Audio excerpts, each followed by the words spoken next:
اب یہ جو عبداللہ بن ام مکتوم ہے، بات آئی ہے تو یہ بات بھی سمجھ لیجئے، ان کا جو مقام و مرتبہ ہے وہ اس قدر زیادہ ہے، اور صحابہ ان کا اس قدر احترام کیا کرتے تھے کہ آپ حیران رہ جائیں۔ اور یہ خود جذبہ جہاد کے کتنے شوقین تھے، آپ یہ بھی سن کے حیران رہ جائیں گے۔ یہ رسول اللہ صلی اللہ علیہ وسلم کے پاس آتے تھے اور کہتے تھے مجھے جہاد میں لے جاؤ۔ اب جہاد کے احکامات میں اللہ تعالیٰ نے اندھے کو، لنگڑے کو اجازت دی تھی نا، کہ جو معذور ہیں، جب یہ آیتیں نازل ہوئیں کہ گھر میں بیٹھنے والے اور باہر بیٹھنے والے برابر نہیں ہیں، اور اس کے بعد اللہ تعالیٰ نے اجازت دے دی کہ اندھے پہ کوئی حرج نہیں نکلے، لنگڑے پہ کوئی حرج نہیں، تو لوگوں نے یہ سوچا تھا کہ شاید اس سے جذبہ جہاد کم ہو جائے گا، لیکن صحابہ کا ان آیتوں کے بعد جذبہ جہاد بڑھ گیا۔ حالانکہ اجازت دی جا رہی ہے معذور جہاد پہ نہ جائے، اور جب یہ اجازت مل جائے تو آٹومیٹیکلی ہونا تو یہ چاہیے تھا فطری طور پہ کہ جذبہ جہاد کم ہو جاتا، لیکن صحابہ کا بڑھ گیا۔ عبداللہ بن ام مکتوم رسول اللہ کے پاس آئے، کہا یہ کیسی بات ہے، میں جہاد کرنا چاہتا ہوں۔ رسول اللہ صلی اللہ علیہ وسلم مسکرایا کرتے تھے، اور یہ تفصیلی واقعہ حضرت عمر کی زندگی میں بھی آیا، ان کی آخری زندگی کا جو مارک ہے اس حوالے سے بھی یہی بات انہوں نے حضرت عمر کو بھی کی تھی جنگ قادسیہ کے موقع کے اوپر۔ اے عمر، مجھے بھیجنے میں تجھے کیا خطرہ ہے؟ حضرت عمر نے کہا معاذ اللہ، مجھے تو کوئی خطرہ نہیں ہے، لیکن جنگ کے اندر بہرحال آنکھوں کا ہونا، تلوار کا چلانا ایک لازمی سی امر ہے۔ عمر، میں تجھے اس کے بدلے میں ایک بات نہ بتلاؤں؟ یہ قادسیہ کا مارکہ ایرانیوں کے ساتھ جب بپا ہونے والا بہت بڑا لشکر ہے، کوئی آنکھوں والا ہوگا تو لشکر کی تعداد دیکھ کر، اپنی شکست دیکھ کے بھاگ کھڑا ہوگا۔ میں اندھا ہوں، مجھے کیا پتا کس کو فتح مل رہی ہے، کس کو شکست مل رہی ہے۔ اللہ کی قسم اس وقت تک پرچم کو گرنے نہیں دوں گا جب تک جان جسم میں باقی ہوگی۔ یہی باتیں یہ رسول اللہ سے بھی کیا کرتے تھے، اور یہی باتیں یہ حضرت عمر سے کر رہے ہیں۔ اور بات آئی ہے ضمنی طور پہ تو آپ حیران رہ جائیں، حضرت عمر نے ان کو جنگ قادسیہ کی اجازت دے دی تھی، اور یہ جنگ قادسیہ میں علم اٹھاتے ہوئے مسلمانوں کو اس جنگ کے اندر فتح عظیم حاصل ہوئی۔ لیکن ایک دو لمحے ایسے آئے تھے جب ایرانیوں نے اتنا شدید حملہ کیا تھا کہ عبداللہ ابن ام مکتوم کی گردن میں بھی تیر لگ گیا، لیکن جب شہید ہوئے تب بھی علم ہاتھ میں پکڑ کے سر سے اونچا اٹھایا ہوا تھا، اور ان کو اس عالم میں وہاں پہ مسلمانوں نے جنازہ پڑھ کے دفن کیا۔ خیر، ان کی سیرت کے حوالے سے آج بات آئی ہے تو سن لیجئے، ان کو ایک اعزاز اور بھی حاصل ہے، اور وہ اعزاز نہیں ہے، وہ اسلام کا ایک فقہی چیپٹر بھی ہے، فقہی قاعدہ بھی ہے اور کلیہ بھی ہے۔ رسول اللہ صلی اللہ علیہ وسلم قریش مکہ کے سرداران کے بارے میں فکر مند رہتے تھے، یعنی قریش مکہ کے جو سردار اور رؤوسا تھے نا، ان کو تبلیغ کرنے کے لیے رسول اللہ صلی اللہ علیہ وسلم کے دل میں بہت لگن تھی، جذبہ تھا، اور ہونا چاہیے۔ رسول اللہ صلی اللہ علیہ وسلم کا یہ ذہن تھا، اگر یہ سردار اسلام قبول کر لیں گے، پورا کا پورا قبیلہ اسلام قبول کر لے گا، اور یہ اسلام کی ایک حکمت عملی رہی ہے کہ سرداران، رؤوسا، امراء، آپ کے بھی علاقے کا جو ایم این اے ہے یا گورنر ہے یا آئی جی ہے یا ڈی آئی جی ہے، بنیادی طور پہ تبلیغ اگر اس سطح پہ ہوگی، اگر وہ ایک بندہ بھی درست ہو جائے گا تو سینکڑوں لوگوں کی ہدایت کا سبب بن جائے گا۔ یہ ایک عام سی بات ہے، اس کے اندر کوئی بھی اچنبے کی بات نہیں تھی۔ تو رسول اللہ صلی اللہ علیہ وسلم بھی اسی فطری تقاضے کے تحت قریش مکہ کے سرداروں کے بارے میں زیادہ طمع رکھتے تھے کہ یہ اسلام قبول کر لیں، اور رسول اللہ صلی اللہ علیہ وسلم کی مجلس میں عبداللہ بن ام مکتوم جب اس وقت آیا کرتے تھے تو قریش مکہ اپنی فطری کبر، نخوت اور غرور کی وجہ سے یہ کہتے تھے کہ ایک نابینا، ایک مفلوق الحال ہماری مجلس میں آ کے بیٹھ جاتا ہے اور ہماری گفتگو سنتا ہے، ہماری مجلس شیئر کرتا ہے، کھاتا پیتا ہے، رسول اللہ کی صلی اللہ علیہ وسلم کے ساتھ بیٹھ جاتا ہے، ہم ان سے ڈائیلاگ کر رہے ہوتے ہیں، مکالمہ چل رہا ہے، بحث چل رہی ہے۔ یہ ایویں جس طرح عام معاشرے میں معاذ اللہ یہ ایویں ایک غریب سا بندہ آ جاتا ہے، ہماری مجلس کو آ کے خراب کر دیتے ہیں۔ رسول اللہ صلی اللہ علیہ وسلم ان کی باتوں کو اگنور کرتے رہے۔ ایک مرتبہ اسی طرح رؤوسائے قریش کی مجلس بپا تھی، رسول اللہ صلی اللہ علیہ وسلم ان کو اسلام ہی کی تبلیغ کر رہے تھے۔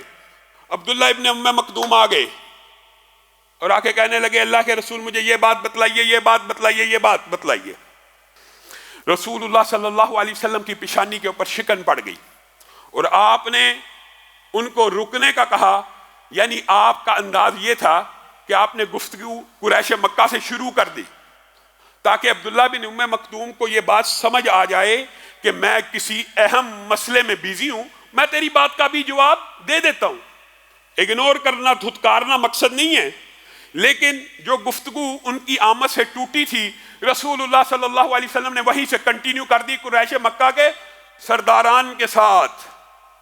اور قربان جائیں، یہ بات میں اکثر آپ کے سامنے رکھتا ہوں، یہ وہ نبی ہے، یہ وہ پیغمبر ہے کہ جب جس وقت کے اوپر اس نبی اور پیغمبر پہ قرآن نازل ہوا، جب نازل ہوا اجتہادات کی تائید میں، وہ تو نبی فوراً بتلا دیں، اور وہ مقامات جہاں پہ رسول اللہ صلی اللہ علیہ وسلم کے اجتہاد کو اللہ نے ریجیکٹ کیا اور اس کے مخالف میں آیت نازل کی، سبحان اللہ، قربان جائیں، اس نبی نے اس لمحے کے اوپر بھی اترنے والے قرآن کو اسی وقت بیان فرما دیا، چاہے ان کی تائید میں بھی نازل نہیں ہوا، ان کی تائید میں نازل نہیں ہو رہا۔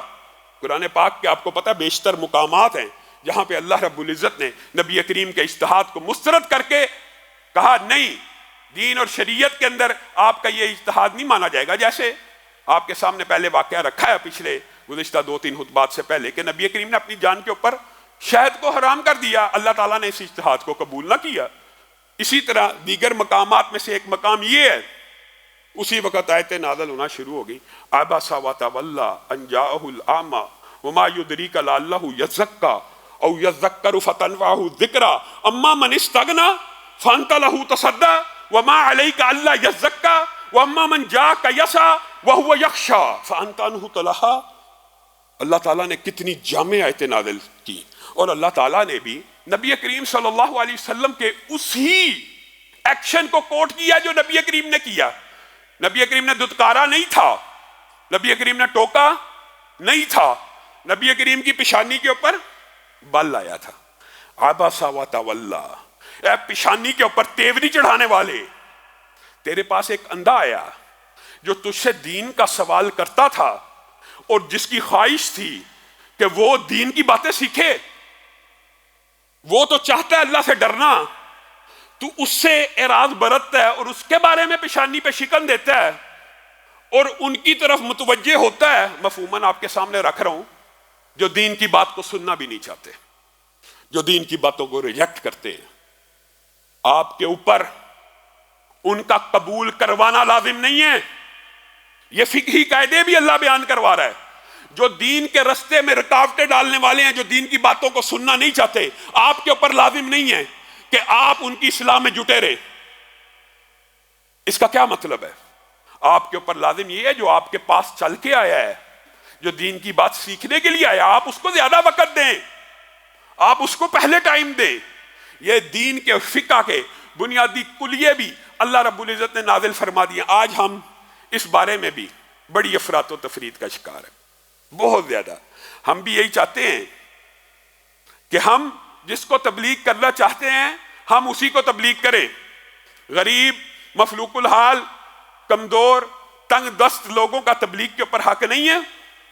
نبی کریم صلی اللہ علیہ وسلم کے اوپر نازل ہونے والی ان آیات سے یہ بات لازم ہے کہ تبلیغ کا، ٹائم کا، وقت کا سب سے زیادہ حق اس بندے کا ہے جو آپ کے پاس تلاش دین کے لیے آئے، جو آپ کے پاس دین کو سیکھنے کے لیے آئے۔ آج بھی ہمارے ہاں بہت سے مبلغ ان کے پیچھے تو بھاگتے ہیں جو دین سے دور بھاگتے ہیں، اور دلیل یہ پیش کی جاتی ہے یہ جی یوتھ ہے، یہ جی ایسے لوگ ہیں، آج کا مولوی ان کو ڈریس نہیں کرتا، آج کا عالم ان کو ڈریس نہیں کرتا، یہ مسجدوں میں نہیں آتے، ان کو تبلیغ کرنا زیادہ ضروری ہے۔ یہ غلط فکر ہے، یہ غلط سوچ ہے۔ تبلیغ کا پہلا حق انہی کا رہے گا جو مسجد میں آئے گا۔ جو مسجدوں میں آتے ہیں ان کا حق زیادہ ہے اور ان کے ساتھ دین کی باتیں زیادہ ہوں گی۔ یہ ایک آبویس بات بھی ہے، جو جمعہ پڑھنے آتا ہے وہ دین کی زیادہ باتیں سیکھتا ہے کہ جو باہر پھر رہا ہے وہ دین کی باتیں زیادہ سیکھتا ہے۔ جو جمعہ پڑھنے آتا ہے وہ دین سیکھے گا، جو مسجد میں آئے گا وہ دین زیادہ سیکھے گا، اور اس کے لیے امام پر زیادہ حقوق ہیں۔ آپ نے دین کو الٹا بنا کے پیش کر دیا۔ یہ یوتھ کے اوپر جی رسائی نہیں ہے۔ رسول اللہ صلی اللہ علیہ وسلم کو اللہ کیا کہہ رہا ہے؟ آپ کے اوپر نہیں ہے جو دین کو جھٹلائے کہ وہ اس کی اصلاح ہو جائے، اس کی اصلاح ہونی ہوگی، اللہ کر دے گا۔ آپ تک صرف ابلاغ ہے. آپ رسول اللہ صلی اللہ علیہ وسلم کی یہ جو فطرت تھی، اس حوالے سے قرآن پاک میں دیگر بھی آیات موجود ہیں. کیوں کڑتے رہتے ہو؟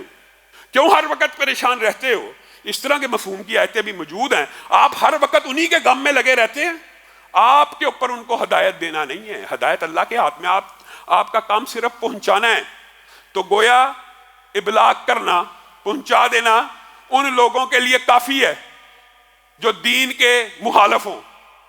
یہ نہیں ہے کہ ایک بندہ دین کا مخالف ہے اور دین کا دشمن ہے، اس کے لیے ان لوگوں کو چھوڑ دیا جائے اور ترک کر دیا جائے جو دین سیکھنا چاہتے ہیں. یہ نہیں ہو سکتا. جو دین سیکھنا چاہتا ہے اسی کا پہلا حق ہے. اور یہاں پہ یہ حق اللہ رب العزت نے نبی کریم صلی اللہ علیہ وسلم کے اوپر نازل کیا. یہ کسی مولوی کا فلسفہ اور تشریح نہیں ہے، یہ اللہ کے نازل کردہ احکامات ہیں.